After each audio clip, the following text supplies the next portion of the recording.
اسلام کے اندر علم کو سیکھنے کی کوئی عمر نہیں ہے۔ میں آپ سے یہ پوچھنا چاہتا ہوں کہ اللہ کے نبی صلی اللہ علیہ وسلم کی دنیا کے اندر بعثت ہوئی اور 40 سال کے بعد میں اللہ تعالیٰ نے آپ کو نبوت عطا فرمائی۔ حضرت ابوبکر رضی اللہ عنہ آپ سے عمر میں تقریباً 2 سال چھوٹے تھے۔ اسی طریقے سے حضرت عمر 2، 4، 5 سال چھوٹے۔ حضرت عثمان غنی، ان تمام صحابہ کرام رضوان اللہ علیہ اجمعین نے قرآن کو کس عمر میں سیکھا؟ 40 سال کے بعد، 50 سال کے بعد انہوں نے رسول اللہ صلی اللہ علیہ وسلم کی غلامی اور آپ کے سامنے بیٹھنا اور قرآن کے علم کو حاصل کرنا، انہوں نے اسی میں اپنی عزت اور اپنے شرف کو سمجھا تھا۔ قرآن کریم بباغ دہن ہم سے کہہ رہا ہے کہ وَلَقَدْ يَسَّرْنَا الْقُرْآنَ لِلذِّكْرِ فَهَلْ مِن مُدَّكِرٍ، کہ ہم نے قرآن کو آسان بنایا ہے کوئی نصیحت حاصل کرنے والا، ہے کوئی سمجھنے والا، ہے کوئی سیکھنے والا، وہ قدم آگے بڑھائے گا، اللہ کی نصرت اور اللہ کی مدد آئے گی۔ صرف ہم نام سے مسلمان ہو جائیں، مسلمان گھرانے کے اندر پیدا ہو جائیں اور ہمارا نام عبداللہ اور عبدالرحمن رکھ دیا جائے، ہمارا علم سے کوئی واسطہ نہ ہو، ہمارا قرآن سے کوئی واسطہ نہ ہو، حدیث رسول سے کوئی واسطہ نہ ہو، علمی محفلوں سے ہمیں نفرت ہو، دینی لوگوں سے ہمیں محبت کے بجائے نفرت ہو، دینی جگہوں سے ہمیں محبت کے بجائے نفرت ہو، تو میرے بھائی ایسے مسلمان اللہ کی نظر میں ایمان والے نہیں ہیں۔ کہنے کا مقصد یہ کہ صرف نام سے ہم مسلمان نہیں کہلائیں گے، بلکہ عملی طور پر اپنی زندگی کے اندر اسلام کو داخل کریں، عملی طور پر اپنی زندگی کے اندر قرآن کو داخل کریں۔ قرآن کریم نے یہودیوں کو مخاطب کر کے مسلمانوں کو مخاطب کیا ہے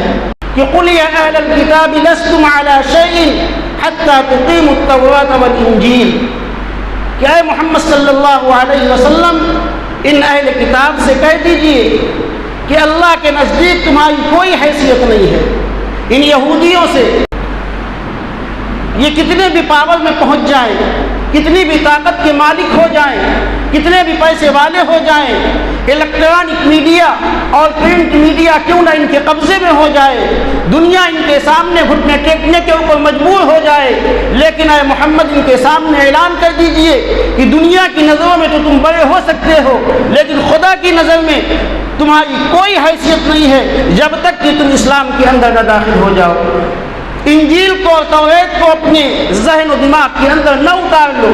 اپنی زندگی کے اندر داخل نہ کر لو، اس وقت تک اللہ کی نظر میں تمہاری کوئی اہمیت نہیں۔ ایسے ہی مسلمانوں سے کہا جا رہا ہے کہ اے مسلمانوں، تمہارا نام بھلے مسلمان ہو، مسلمانوں کے خاندان کے اندر پیدا ہوئے ہو، مسلمان گھرانوں کے اندر پیدا ہوئے ہو، مسلمان تمہارا نام ہے، لیکن جب تک کہ تم قرآن کو اپنے زندگی کے اندر داخل نہیں کرو گے، قرآن سے اپنا رشتہ مضبوط نہیں کرو گے، صرف نام مسلمان رکھ لینے سے، صرف ختنہ کروا لینے سے، صرف ٹوپی اور داڑھی رکھ لینے سے، صرف لمبا کرتا پہن لینے سے کوئی مسلمان نہیں ہو سکتا ہے جب تک کہ قرآن کو اپنی زندگی کے اندر داخل نہ کرو۔ اللہ تعالیٰ نے یہودیوں کو مخاطب کرنے کے بعد میں مسلمانوں کو یہ بات کہی ہے کہ جس طریقے سے وہ ایمان کے اندر نہیں داخل ہو سکتے ہیں بغیر توریت اور انجیل کے اوپر عمل کیے ہوئے، ایسے ہی مسلمانوں جب تک کہ قرآن تمہاری زندگی کے اندر نہیں ہوگا، اللہ کے نزدیک تمہاری کوئی اہمیت نہیں ہے، اللہ کے نزدیک تمہاری کوئی حیثیت نہیں ہے۔ تو میرے بھائی، ہم قرآن سے جڑیں، ہم قرآن کو سینے سے لگائیں۔ امام الانبیاء جناب محمد رسول اللہ صلی اللہ علیہ وسلم نے قرآن پڑھنے والوں کی، قرآن کے سمجھنے والوں کی فضیلتیں عطا فرمائی ہیں، اور شیخ سعدی نے تو یہاں تک کہا ہے کہ تیردامنی پہ شیخ ہماری نہ جائیو، دامنی پہ شیخ ہماری نہ جائیو، دامن نچوڑ دے تو فرشتے وضو کریں۔ ہمارے دامن کو دیکھتے ہو، یہ میلا کچیلا دامن، یہ طلبہ جو مدارس کے اندر پڑھتے ہیں، یہ طلبہ جو مدرسوں کے اندر اور مکتبوں کے اندر آتے ہیں، پھٹے پرانے کپڑے پہنے ہوئے ہیں، ایک وقت کھایا ایک وقت بھوکے ہیں، ان کی غربت کے اوپر، ان کی کمزوری کے اوپر، ان کو کپڑوں کو دیکھ کر کے تم ان کو حقارت کی نظر سے مت دیکھنا، ان کو حقیر مت سمجھنا۔